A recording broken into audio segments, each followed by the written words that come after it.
வணக்கம் வணக்கம் சார். வணக்கம் சார். வாங்க சார். புத்தாண்டு நல்வாழ்த்துக்கள். ஆங்கில புத்தாண்டு வாழ்த்துக்கள் சார். வாழ்த்துக்கள் சார். கலைமகள் 2025 என்னென்ன பிளான்ல வச்சுப்பீங்க? ஏதாவது நிறைய பிளான்ல வச்சுப்பீங்க சார்? 2025 கலைமகளுக்கு நிறைய பிளான் இருக்கு. அதுக்கு முன்னாடி அதை சொல்றதுக்கு முன்னாடி நாம் போன வாரம் தேஜஸ் ஃபவுண்டேஷன் சார்பில் நம்ம நதிகள் ப்ரோக்ராம் நடத்தினோம்.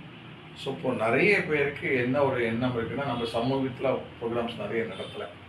ஸோ நிறைய பேர்களுக்கு என்ன எண்ணம் இருக்குதுன்னு கேட்டிங்கன்னா, அந்த தாமிரபரணி கேள்வி பதிலையே நடத்தலாம் அப்படிங்கிற மாதிரி ஒரு எண்ணம் இருக்குது. ஸோ புத்தாண்டில் பிறந்ததுக்கப்புறம் அது சம்மந்தமாக ஏதாவது ஒரு நாள் இது பண்ணி இப்போ நம்ம பேசிட்டு தாமிரபரணி கேள்வி பதில் அது பொதுவாக நிறைய பேர் உங்கள் கலைவர்களில் வரும்போதும் சரி, நேரடியாக பண்ணும்போதும் சரி, அதற்கான ஒரு ரெஸ்பான்ஸ் நிஜமாகவே வாசகர்களுக்கு தான் நன்றி சொல்லணும். என்னுடைய நேயர்களுக்கு, என்னுடைய நண்பர்களுக்கு எல்லாருக்குமே நன்றி சொல்லணும். ஏன்னா அதுக்கு ஒரு நல்ல வரவேற்பு இருக்குது. தாமிரபரணி கேள்விதிலும் நம்ம பண்ண வேண்டிய டைம் வந்துடுதுன்னு நினைக்கிறேன். அதை பற்றி என்ன மாதிரி பண்ணலாம் சார்? இப்போ இந்த ஜனவரி மாதம் கலைமகள் நீங்கள் எடுத்துட்டீங்கன்னா, அதுலேயே உங்களுடைய மனைவி தேர்வு பண்ணி கொடுத்த கேள்விகளை தான் நம்ம அதில் போட்டிருக்கோம். அவங்களுடைய நண்பர்கள், அவங்களுடைய உறவினர்கள், இவங்கள்ட்ட அவங்க தொகுத்து கொடுத்த கேள்வி தான் இந்த வரக்கூடிய ஜனவரி நம்ம இதில் போடுறோம்.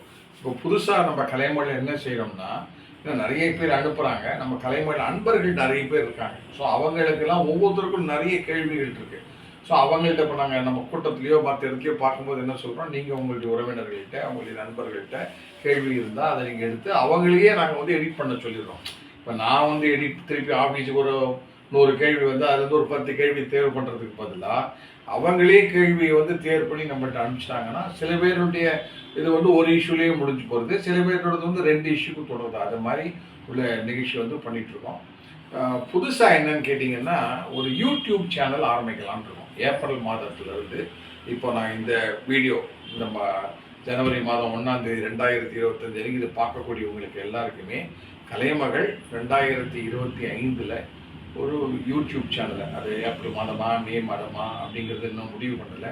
ஏன்னா அதுக்கு முன்னாடி நிறைய தயாரிப்புகளை தான் பண்ண வேண்டியது இருக்குது. அது செய்யலான்னு ஒரு எண்ணம் இருக்குது. நீங்கள் இந்த கட் அண்ட் ரைஸர் மாதிரி போடுறது பார்த்தலாம், குட்டி குட்டி வீடியோ. இப்போ கூட சமீபத்தில் போட்ட இந்த முருகன் கோவில் வீடியோ ஆகட்டும், அதுக்கு முன்னால் போட்டதாக இருக்கட்டும், அதுக்கே நல்ல ரெஸ்பான்ஸ் இருக்குது. இல்லை சார், இப்போது நீங்கள் பார்த்தீங்கன்னா பொதுவாக நீங்கள் சொன்னீங்க இல்லையா, தகவல்கள் நான் எப்படி நினைக்கிறேன்னா, நாம் கொடுக்குற தகவல் அதை படிக்கிறவங்களுக்கும் சரி, அல்ல அதை கேட்குறவங்களுக்கும் சரி, ஏதோ ஒரு விதத்தில் அது பிரயோஜனமாக இருக்கணும். இப்போ கிளி அப்படின்னு இருக்குன்னு வச்சுங்களேன், இன்றைக்கி ஒரு பதிவு போட்டிருக்கேன். கிளி அப்படின்னு இருந்தது அப்படின்னா, நம்ம எல்லோரும் கிளிகளை பற்றி பல்வேறு ஆராய்ச்சிகள்லாம் இருக்கும்.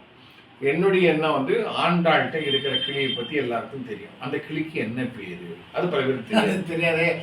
மீனாட்சி அம்மன்ட்ட கிளி இருக்குது. அந்த மீனாட்சி அம்மன் இருக்கிற கிளி பேர் என்ன அதுன்னு தெரியாது. இப்போ ஆண்டாள்கிட்ட இருக்கிற அந்த கிளிக்கு பேர் கல்யாண கிளின்னு பேர். கல்யாண கிளி அப்படின்னு பேர். ஏன்னா வெங்கம்மன்னாருக்கு தூது விட்டா ஆண்டாள் கிளியை தூது விட்டதுனால அந்த அந்த அந்த கிளிக்கு பேரே கல்யாண கிளின்னு பேர். அதே மாதிரி மீனாட்சி கையில வச்சிருக்காங்க இல்லையா, அந்த அந்த அந்த கிளிக்கு பேர் இந்திர கிளின்னு பேர்.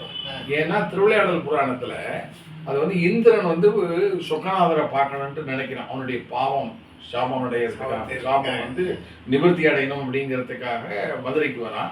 மதுரைக்கு வந்தோம்னா பல இடங்கள்ல தேடி எந்த இடத்துல கிளி வட்டம் விட்டு இருக்கோ அந்த இடத்துல தான் சொக்கநாதர் இருக்காருன்ட்டு அவன் பார்த்து அதை முடிவு பண்றான். இந்த கடம்பவனத்துல கிளி வட்டம் விட்டு இருக்கு, அந்த இடத்த பார்த்து அவன் முடிவு பண்றான். அதனால அந்த மீனாட்சி அம்மை வச்சுக்கிற கிளிக்கு பேர் இந்திர கிளின்னு பேர். என்னுடைய சமாச்சாரங்கள் எல்லாம் இதெல்லாம் தமிழ் இலக்கியத்துல என்ன சொல்லியிருக்காங்க, இல்ல ஸ்தல புராணத்துல என்ன சொல்லியிருக்காங்க, இதுதான் ப்ரோக்ராம்.